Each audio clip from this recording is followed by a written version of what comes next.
Dito dati ang lupa hindi maganda kasi ang mga bato.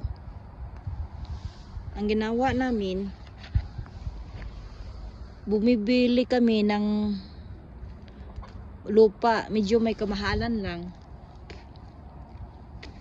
Mga horse manure ang binili namin.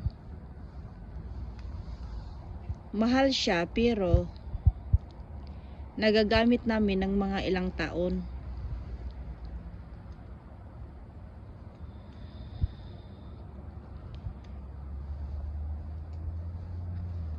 Tapos itong mga dahon gagamitin din namin itong mga pataba.